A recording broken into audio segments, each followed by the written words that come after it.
بسم الله الرحمن الرحيم.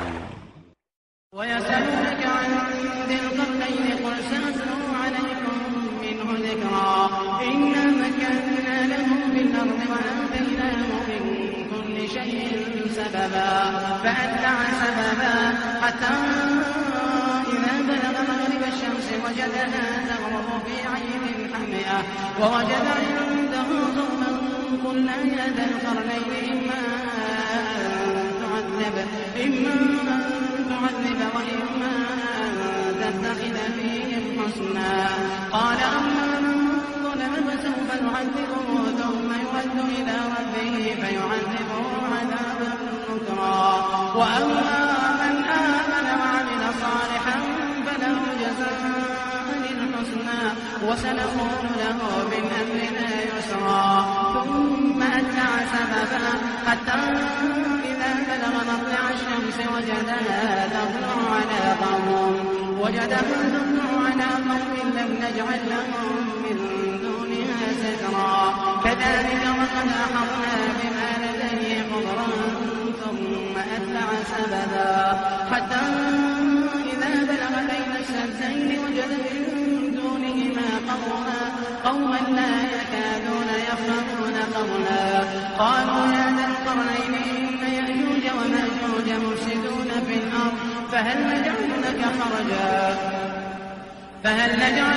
خرجا على أن تجعل بيننا وبينهم سدا قال ما مكنني فيه ربي خير فأعينوني بقوة أجعل بينكم وبينهم ردما آتوني زبر الحديد حتى إذا ساوى بين الصدفين قال انفخوا حتى إذا جعله نارا قال آتوني أفرغ عليه قطرا فما استطاعوا أن يظهروا وما استطاعوا له نقبا قال هذا رحمة من ربي فإذا جاء وعد ربي جعله دكاء وكان وعد ربي حقا.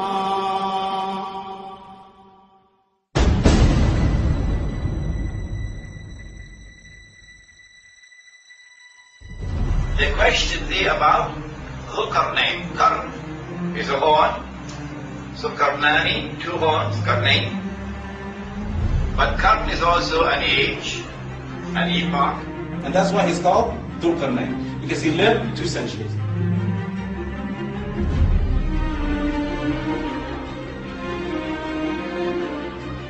The second description, if Ibn Kathir gets into that, he had a head that was sticking out a little bit, so his nickname was the two-horned man. But Zulkarnain is someone blessed by Allah subhanahu wa ta'ala with irresistible power. The power to pursue any goal he wants to pursue. And therefore the equivalent of a superpower of all superpowers. The equivalent of a ruling state in the world. And the definition of a ruling state is that it can impose its will on any rival. This is Zulkarnain. So firstly, Zulkarnain referred in the Quran was a Muslim.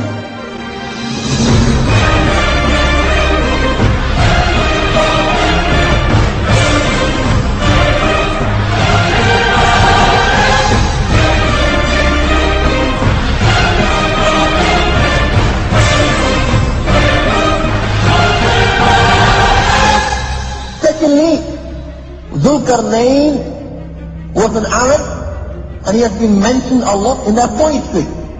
It is narrated that Zulkarnain, when he went for Hajj, he went walking. When Sayyidina Ibrahim alayhi salam heard that Zulkarnain was coming for Hajj, Sayyidina Ibrahim alayhi salam went to greet Zulkarnain.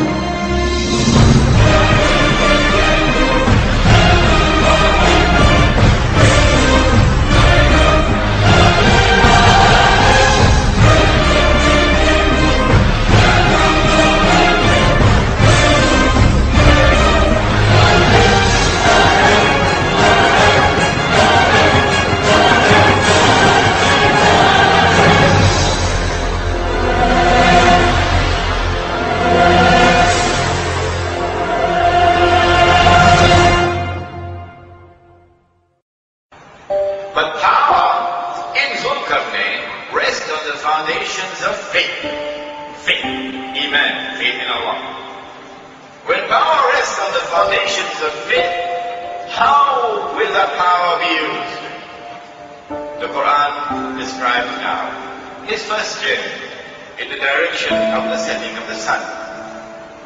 And there he comes across by a body of dark water, meaning this is the farthest limit he can go. He comes across a people. What are you going to do with these people? Zulkarnain replies and he says, those who are guilty of acts of zulm, oppression, I'll punish them. And so power, when it rests on the foundations of faith, power is used to punish the oppressor. And then he went on to say, those who have faith, not faith in Singapore dollar, faith in Allah. Those who have faith and who are righteous in their conduct, we will treat them nicely. They will be rewarded. And so when power rests on the foundations of faith, that power will be used to reward those who have faith and whose conduct is righteous.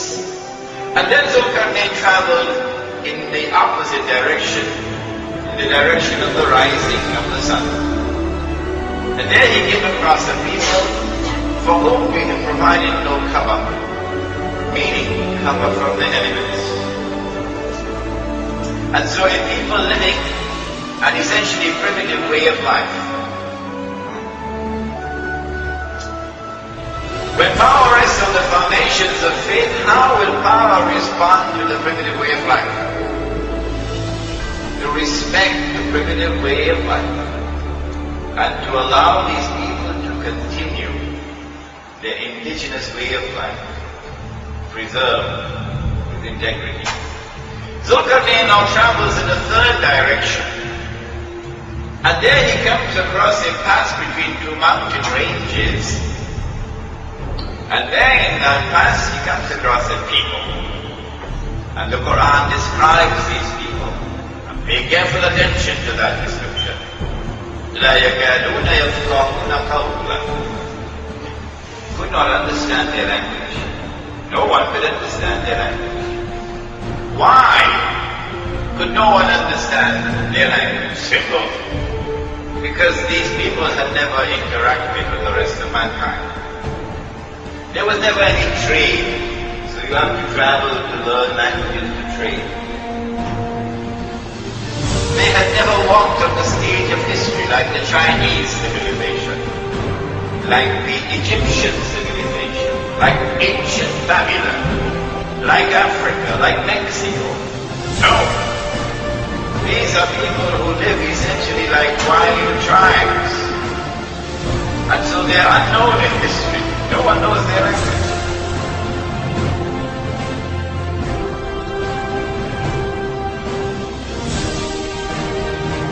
Zulkarnain now has to employ interpreters to eventually get the job done so they can communicate. These people, when they can communicate with Zulkarnain, then informs him, إِنَّ يَأْجُوجَ وَمَأْجُوجَ مُفْسِدُونَ فِي الْأَرْضِ. O Zulkarnain, surely God and Magog are committing fasad. Fasad in our territory. And fasad, we told you yesterday, is to corrupt everything you touch. Can you help us? Can you build a barrier to protect us from Gog and Magog? Strange that they should ask for this request. We're prepared to pay you. Why don't they ask Zulkarnain, who is the ruling power in the world, just go in there and beat the living daylights out of them so they'll never dare to come back here? No! Can you build a barrier?